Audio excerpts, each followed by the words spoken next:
Welcome back to Maleficent Mondays here on the Kolat Information Network.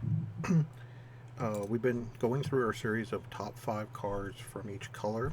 Obviously, those are subjective. If you disagree with me or agree with me, you're welcome to leave a comment in the comment section below. I want to hear your thoughts. um, Today, we're going to talk about Amber. um, I can't really say there's a lot of surprises on this list, although there may be one. But today, first one we're going to talk about is our little friend Lilo making a wish.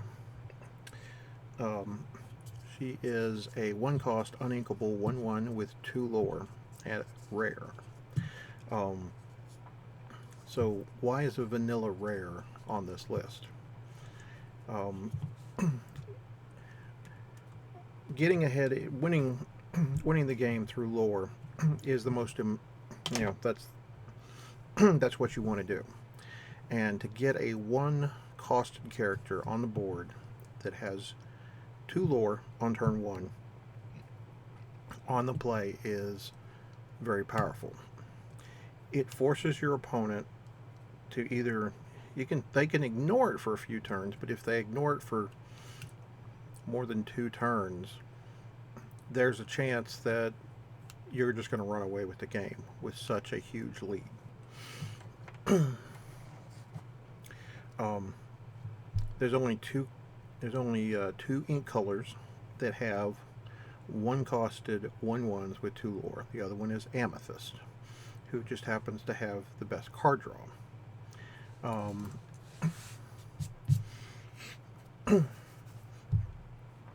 there's so there are definitely aggressive decks that want to go up the chain very quickly on lore counts and get to 20 as fast as possible. Lilo is one of those cards you're going to see in those aggressive decks moving forward. Right now, Amber has enough cheap characters that produce 2 lore that fits very neatly in their package, particularly with one other card on the spot that helps you draw cards. Next up is Simba Protective Cub. 2 costed inkable 2/3 with 1 lore, but the important part here is it's a bodyguard. A 1-drop Lilo into this 2-drop Simba exerted lets you protect Lilo from any non-direct damage or non-bounce. So they have to attack Simba instead. And I think that's going to be very important for the aggro deck going forward. Bodyguard is a neat keyword. There are ways around it, however. Simply removing the character with Bodyguard is one way. Whether that's Dragonfire or Befuddle or Mother Knows Best, or even Fan the Flame, something to untap it. But if you want to get Lilo off the table permanently, you've got to have a way to get rid of Simba or any bodyguard character out of the way. Very nice common. Alright, our next card on the list is Be Our Guest. It's a 2-cost inkable song. Look at the top 4 cards of your deck. You may reveal a character card and put it into your hand. Put the rest on the bottom of your deck in any order. This is a solid uncommon. Obviously, Amethyst has the straight up best card draw in the game. There are several cards in Amber that have decent card draw or filter, and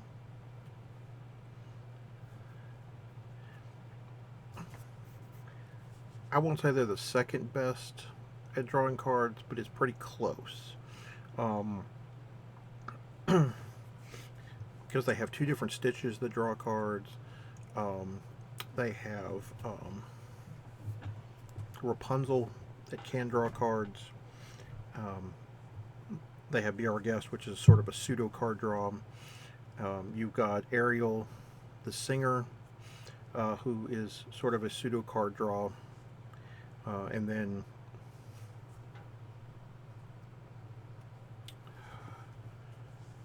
I'm blanking on the other one. Anyway, um, this is a card that's going to see a lot of play now and in the future. Um, it's a very good uncommon. Lets you dig for specific characters in specific situations. Not always going to find the exact character that you need, but also going 4 cards deep. Putting the rest of those on the bottom of your deck, and then letting you dig another card deeper on the next turn. You're going 5 cards deeper into your deck.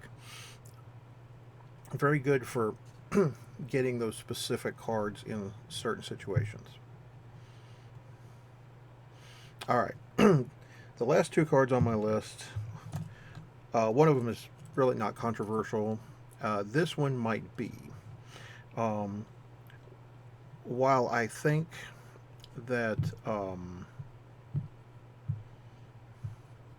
Rapunzel can be good in situations, I think Moana of Motunui from the starter deck is going to have the most full build around power in the game. 5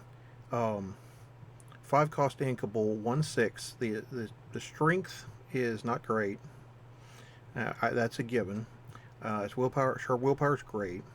3 lore, amazing for a character at 5 cost. When this character quests, you may ready your other princess characters. They can't quest for the rest of the turn. So this is a build around me card for princess decks for now through the end of the game. So every princess that gets created, you're going to look at it and say, okay, how ridiculous a deck that can we put together? Now, Moana is easily targetable. Steel is not great into her simply because they have to usually waste multiple cards to get her off the board.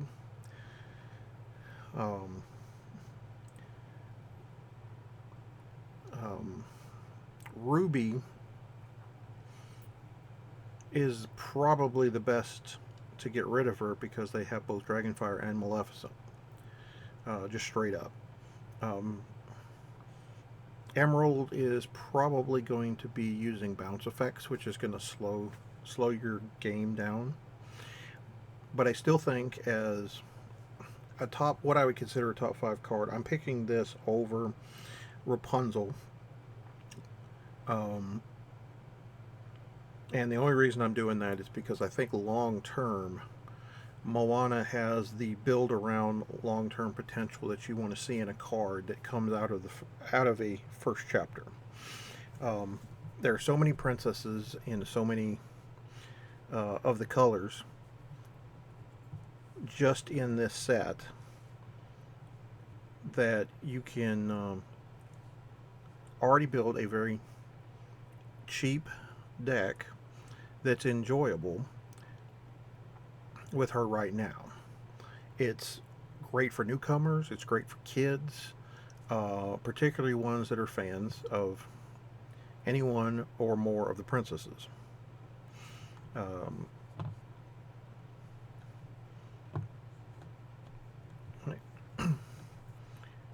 Again, I could be wrong by picking this over over the super rare Rapunzel, but there's situations where if Rapunzel's not healing anything, you're not drawing any cards. And she does go in this deck because she is Amber. She does have multiple lore points, and she can draw you cards. But I like the long-term effects of what Moana does.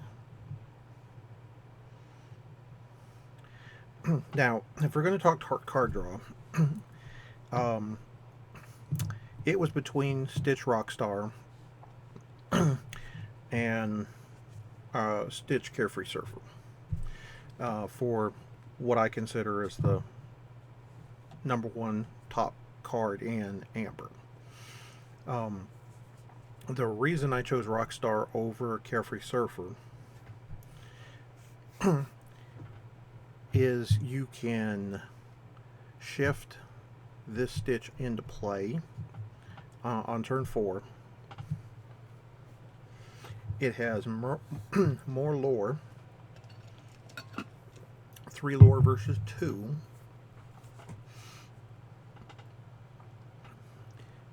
Their costs are only 1 different.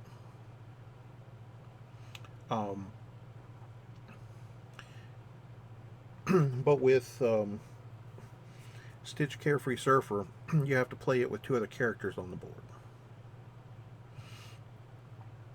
to be able to draw 2 cards. Now, with Stitch Rockstar, you also have a slight disadvantage of you have to play characters that cost 2 or less, and then you have to exert them to draw cards. So there's some give and take here. But I've seen more explosive recovery turns with Stitch Rockstar than I have with Carefree Surfer, because Carefree Surfer usually comes on the board, it's empty, particularly if they've done a Be Prepared. And if you set up your Stitch correctly, even if you're paying 6 for it, if they've just wiped the board, you can put a card in Inkwell, play Stitch for 6, then play a 1-drop, exert it, draw a card. Okay, now you've got 2 characters on the board.